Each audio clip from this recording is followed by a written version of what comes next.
Oke, Assalamualaikum warahmatullahi wabarakatuh. Waalaikumsalam Waalaikumsalam warahmatullahi wabarakatuh. Waalaikumsalam warahmatullahi wabarakatuh. Oke, Ananda, pada hari ini kita memasuki pertemuan yang ke-9 untuk materi yang ke-8. Pertama-tama, marilah kita mengucapkan puji dan syukur kehadirat Allah Subhanahu wa Ta'ala yang telah memberikan kita kesehatan, rahmat dan karunia-Nya hingga pada jam ini. Insya Allah kita yang berada di dalam ruang Zoom ini berada dalam keadaan sehat. Dan kita doakan teman-teman yang sekarang mungkin kurang sehat atau berhalangan, yang sehat jadi sakit, ya, yang berhalangan tidak ada kendala yang berarti. Kemudian kepada Nabi Muhammad SAW kita mengucapkan, mengirimkan Allahumma salli ala Muhammad wa ala ali Muhammad. Tidak bosan-bosannya kita kirimkan kepada beliau. Baik Ananda, pada pagi hari ini ya kita akan membahas materi yang baru. Yang judulnya adalah, ini mungkin materinya juga ada dalam mata pelajaran PPKN, tapi Ibu akan melihatnya dari segi BK. Nah, Nanda coba perhatikan share screen Ibu ini, perhatikan baik-baik. Nah, judul kita sekarang ini adalah tentang mengenal norma-norma dalam kehidupan. Nah, Ananda tentunya tahu dalam pelajaran lain ya, norma itu berkaitan juga dengan secara bahasa itu diartikan sebagai, ada yang nyebut itu adalah patokan, ada yang nyebut itu pedoman, ada yang menyebut itu tata kelakuan, adat istiadat atau kebiasaan. Itu artinya norma itu. Adat kebiasaan yang biasa dilakukan oleh suatu kelompok masyarakat atau sekelompok orang di suatu daerah. Kemudian ada juga yang menyebut itu kebiasaan. Kebiasaan itu adalah hal-hal yang biasa kita lakukan, yang setiap hari mungkin berulang-ulang kita lakukan. Itu namanya kebiasaan. Nah, kalau dilihat dari istilah yang lainnya, norma itu disebut juga tata ukuran atau aturan-aturan yang menjadi pedoman bagi tingkah laku manusia dalam pergaulan hidupnya.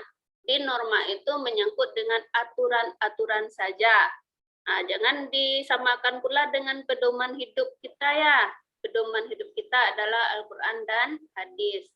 Norma ini hanya sebatas kepada tata aturan dalam bertingkah laku. Nah, paham itu Anda ya? Yang kita ketahui, nah di sini Ibu menyebutkan ada berbagai macam norma. Ada 4 ya sebenarnya yang sering kita dengar, tapi sebenarnya banyak.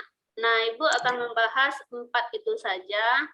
Yang pertama yang disebut dengan norma agama, yang kedua disebut dengan norma hukum, kemudian ada norma susila, ya, kemudian ada yang disebut dengan norma kesopanan.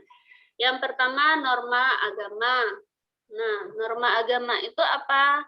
Norma agama itu adalah aturan-aturan atau tatanan hidup yang diterima oleh orang yang memeluk suatu agama.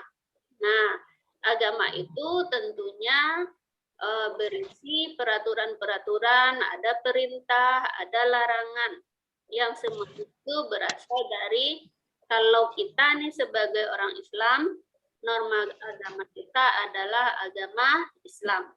Segala peraturan atau larangan itu datangnya dari Allah. Nah, secara umum, norma agama itu tentunya tergantung kepada pemeluk agama masing-masing. Tapi secara umum, apapun itu agamanya ya, nah, itu pasti, ini contohnya nih ya, pasti melarang seseorang mencuri.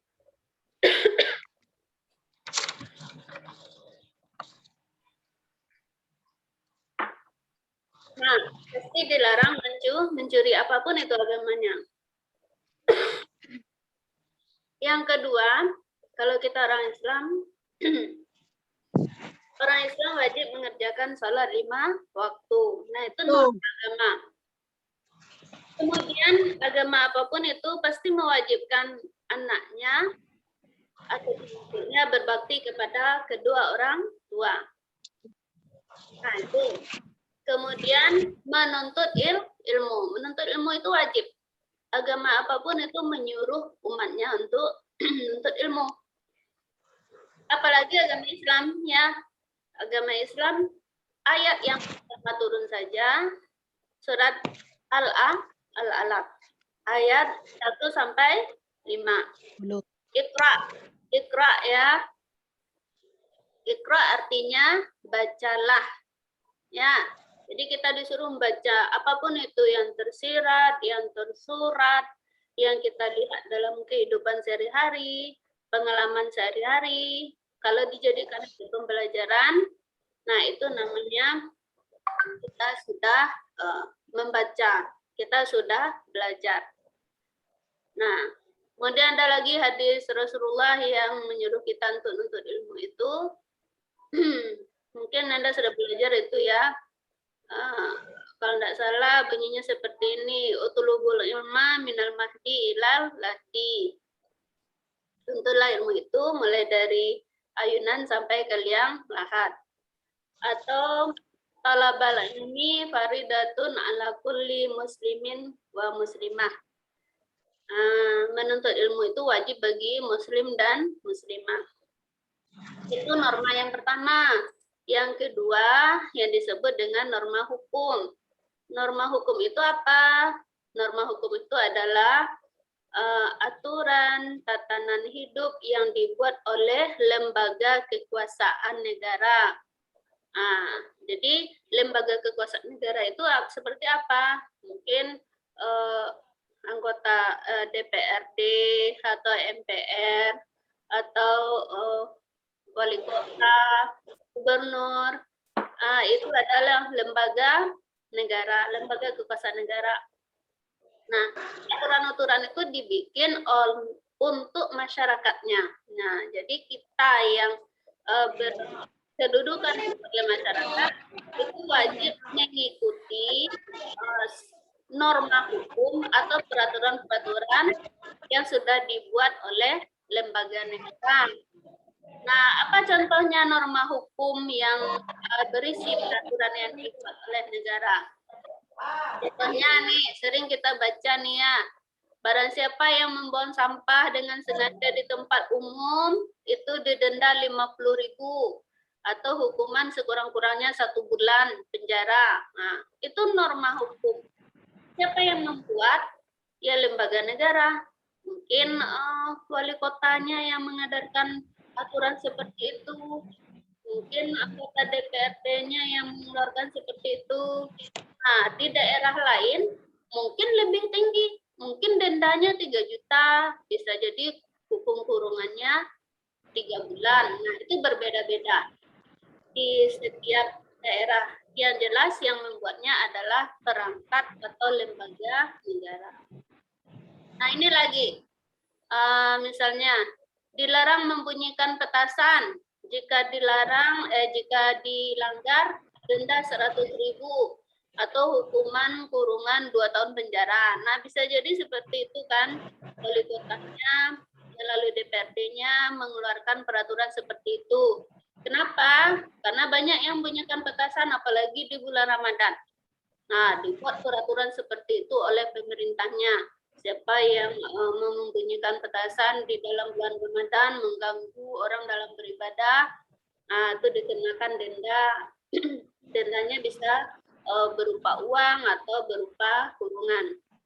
Nah, Nanda, norma hukum ini mengikat kita. Kalau kita tinggal di suatu daerah, maka kita harus mematuhinya. Kalau tidak dipatuhi berarti melanggar. Nah, seperti itu namanya norma hukum. Yang ketiga, apa yang disebut dengan norma kesopanan. Ya, ini ada yang masuk. Ini kita terima dulu.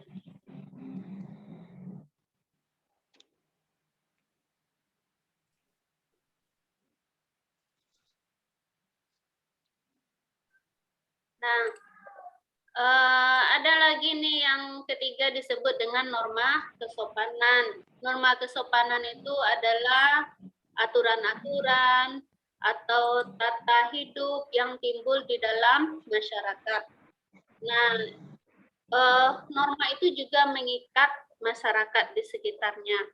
Tapi Nanda, setiap norma ini berbeda-beda di tiap daerah atau di tiap kelompok masyarakat. Kadangkala apa yang kita pandang itu sopan bagi pihak lain atau orang di daerah lain itu dianggap tidak sopan. Misalnya nih ya, misalnya nih kalau ada yang pergi ke Jakarta, mau naik bus, nah kalau naik bus atau naik angkot, orang-orang kalau di Jakarta menghentikan bus itu dengan tangan kirinya, dengan tangan kiri lambai seperti ini, tangan kirinya berhenti itu busnya, berhenti angkotnya itu. Tapi kalau kita dipandang, nah kita cobakan seperti itu, dengan tangan kiri, kira-kira apa yang terjadi? Ada enggak sopirnya?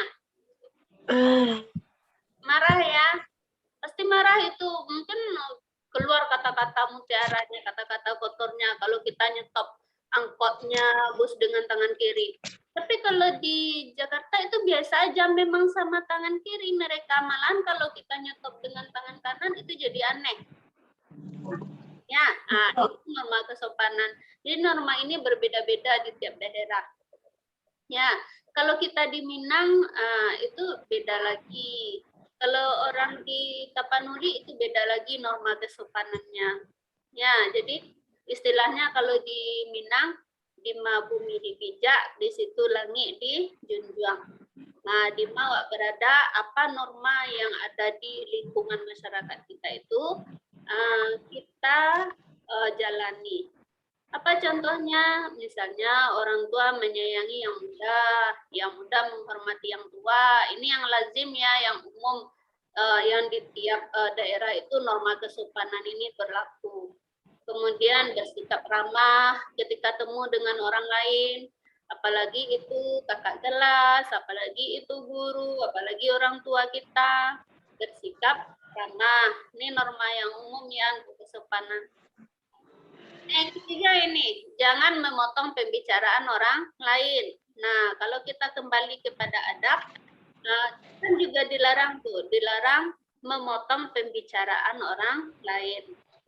Nanti kalau Anda di sekolah, misalnya kalau guru sedang menerangkan pelajaran seperti sekarang ini, Anda mau bertanya, angkat tangannya.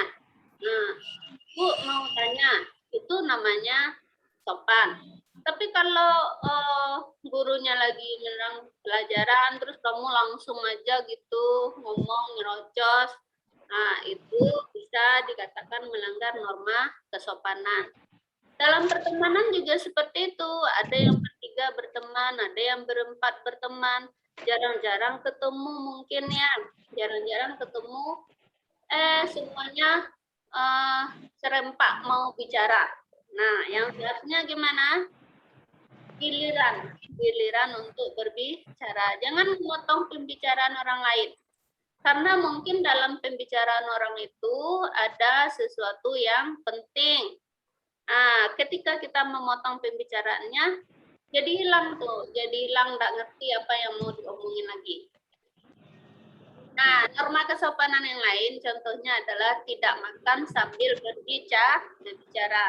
Nah, ini banyak nih di berbagai daerah, ini banyak yang dilarang jangan makan sambil berbicara. Dalam agama kita pun juga dilarang jangan makan, jangan berbicara sambil makan. Kalau makan ya makan, atau kalau makanannya udah ditelan, kalau mau berbicara ya enggak apa-apa, langsung berbicara. Jangan sedang mengunyah, nah itu maksudnya. Karena nanti kalau dari segi kesehatan kita lihat, ketika kita berbicara terus mengunyah itu banyak yang tersedak. Nah, tersedak itu bisa menimbulkan kecelakaan. Ya, ada yang tersedak itu berbahaya sekali akibatnya.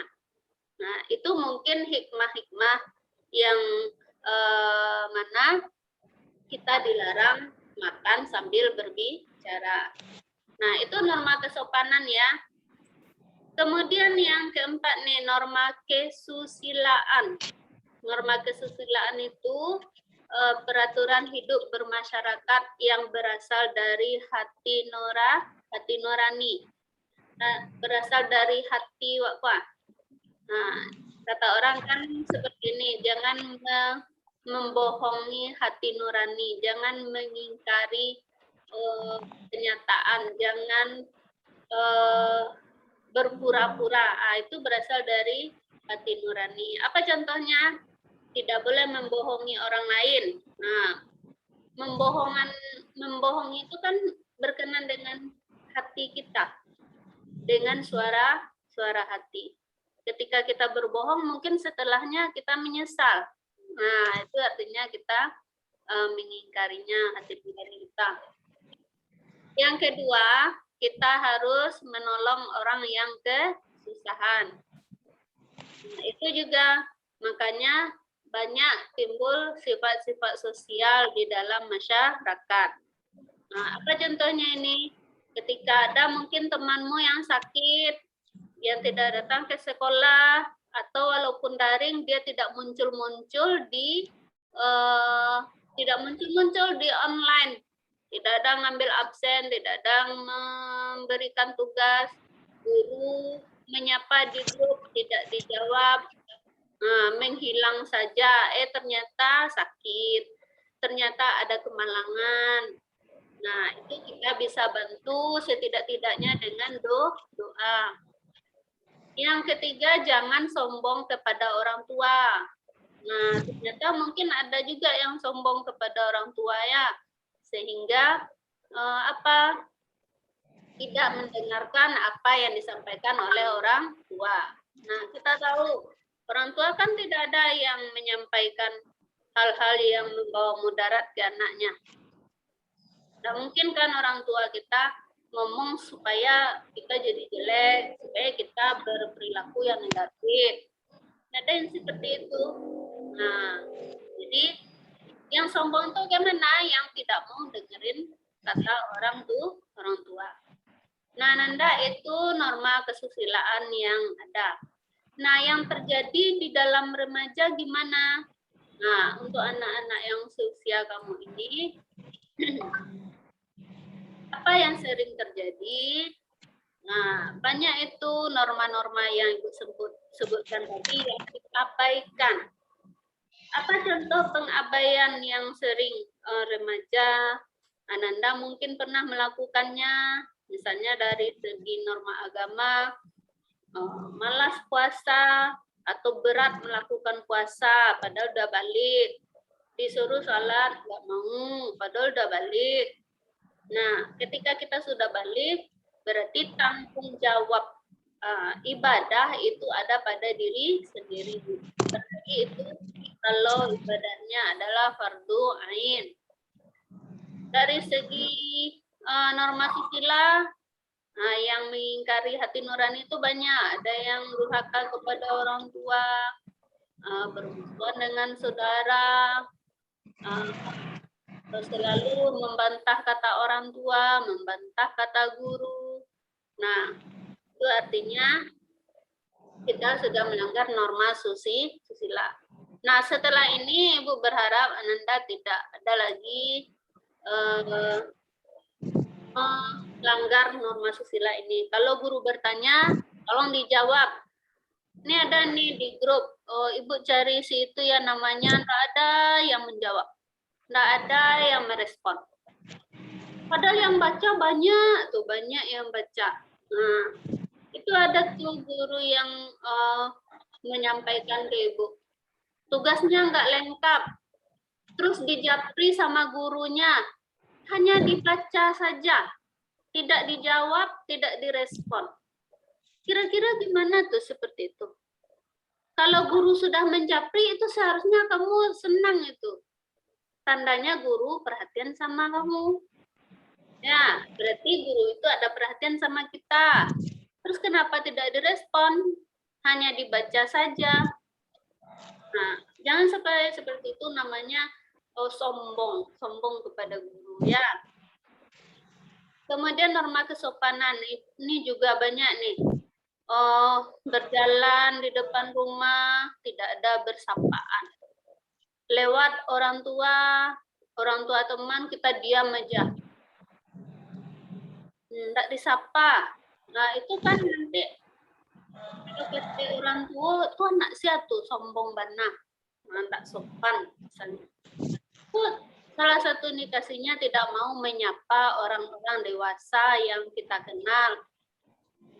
Harusnya disapa. Kemudian norma hukum, terjadi pencurian oleh remaja, terjadi tindakan-tindakan penganiayaan dan sebagainya. Nah, selanjutnya nih ya, Ananda sebagai remaja hendaknya bisa mengantisipasi diri. Jangan menjadi remaja yang menentang norma yang ada di dalam masyarakat. Nah, kita kembali di sini. Ananda ada yang bertanya, waktu kita ada sekitar 5 menit lagi atau kurang. Ada yang bertanya? Atau kalau ada yang mau bertanya nanti bisa japri itu, bisa lewat chat di WA juga. Banyak nih masih ada yang masuk sementara kita sudah akan berakhir. Nah, Nanda ada yang langsung bertanya sekarang? Tidak ada, mungkin nanti dilanjutkan lewat japri saja ya. Nah, Ibu akan mengakhiri perjumpaan kita lewat Zoom ini. Semoga kita semua berada dalam keadaan sehat. Jangan lupa beribadah, jangan lupa sholat. Oke? Oke, dan assalamualaikum warahmatullahi wabarakatuh. Waalaikumsalam warahmatullahi wabarakatuh. Warahmatullahi wabarakatuh.